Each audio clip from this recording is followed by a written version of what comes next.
Hello, my beautiful souls. Welcome sa ating tarot reading sessions. Keep in mind, general reading po ito. Maring mag-resonate, maring hindi. Kunin niyo na lang po kung para sa inyo and leave the rest. Maaaring mag-shift ang energies or magkabaliktad ang sitwasyon.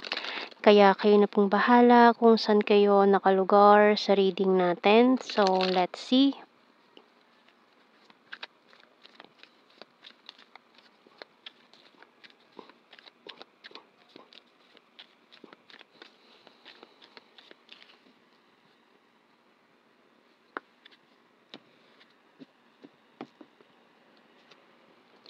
So we have here the Justice and the Devil. Oh, Libra and Capricorn energy. So, tingnan pa natin to. The Fool. Knight of Wands. The Ace of Swords. Three of Wands. Eight of Wands. And this Eight of Pentacles. Bottom card natin, King of Cups. Wow. Okay, so may magandang opportunity paparating sa'yo. Maaaring kung naghihintay ka ng job opportunity sa isang lugar na malayo or sa abroad, maaaring it's about time or nagde-decide ka or gusto mong mag-take ng risk. So, it's a go signal for you. And, itong mga dreams, itong mga priorities mo ay talaga namang maganda ang pasok ngayon sa'yo ng 2024. So, tingnan natin sa signs and symbol cards.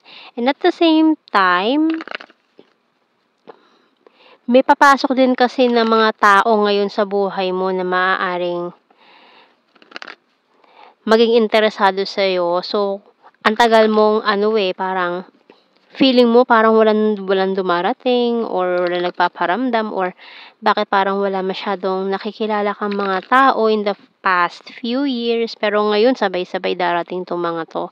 So, we have your three energies, Libra, Capricorn, Aries. So, maaaring tatlo itong mga bagong makikilala mo na pwedeng maging options in love.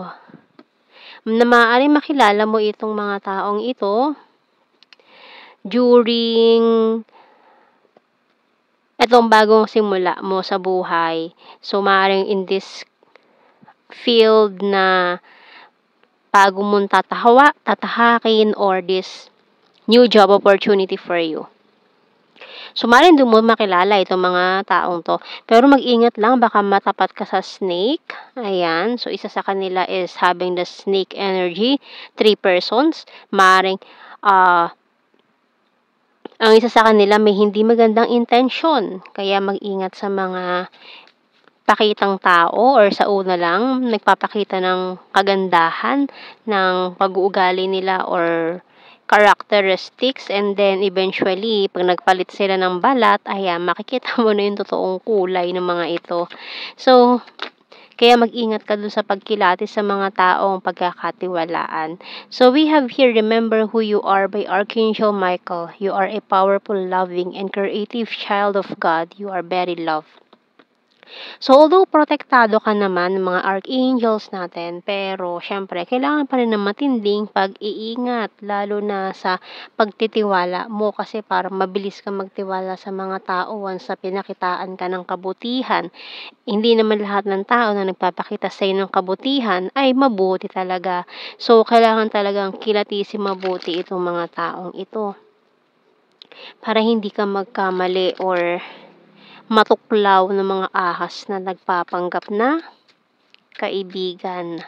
So, tingnan natin sa tarot messages. I want to protect you.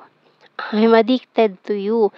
So, maaaring isa sa mga taong ito gusto kang protektahan. Meron ding maa-addict sa iyo, ma-obsess sa mga taong ito.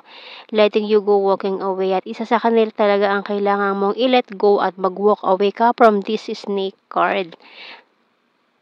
And maaaring isa na sa mga taong ito ang iyong mapapangasawa. Yan, husband-wife material. I'm strong and independent, caught in the middle. So, isa sa kanila kailangan mo talagang iwasan kasi baka magpanggap na single pero committed na pala sa isang relationship or kasal.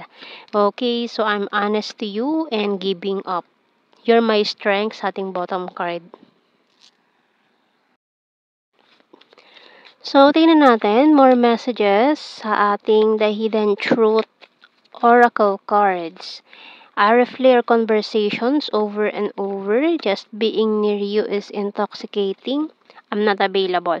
So, isa nga sa kanila is not available. Maaari nagpapanggap na single, pero may karelasyon or kasal sa iba na yun ang kailangan mong iwasan sa tatlong ito. You and I were too young. I hope that you can forgive me one day. Maaring past person mo to na nagpakasal na sa iba, na tinetest ka ng universe din about this person na babalik sa'yo. Tinetest ka kung magpapadala ka pa ba sa pangmamamanipula nitong taong to. You don't know how hard it was to let you go. I will wait for a sign from you and you speak to me through music. Bottom card, I wonder if you're happy without me. So, tingnan natin sa initials. Letter Y and Z. S. F, W. Letter N. A. P. H, and U. Bottom card. So, tingnan natin sa blue card. We have, ayun manipulation and confessions.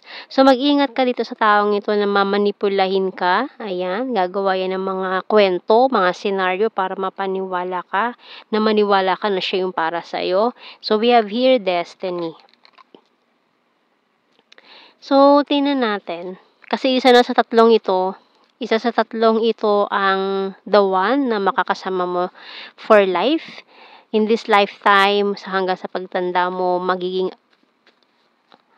asawa, ayan. So, tingnan natin. General signs and messages natin. Nature lover, very serious. Number 1, ayan si the one. Number 8, attractive, high expectations, present lover. Patience, please, summer. Very loyal, flower farm, mirror, trustworthy. Very lucky. Lake, June, December, ex-lover, fire sign, Aries, Leo, Sagittarius. Long distance, ayan maaaring it's a long distance sa mangyayari. May, September, sexy body, shy at first. Number 9, South PH. Wow, may twin flame. And, karmic relationship. So, isa sa kanila yung karmic mo at isa sa kanila ay twin flame. Wow. So, yan ang ating reading. Thank you for watching. Take care and God bless. See you in our next reading, guys. Bye-bye.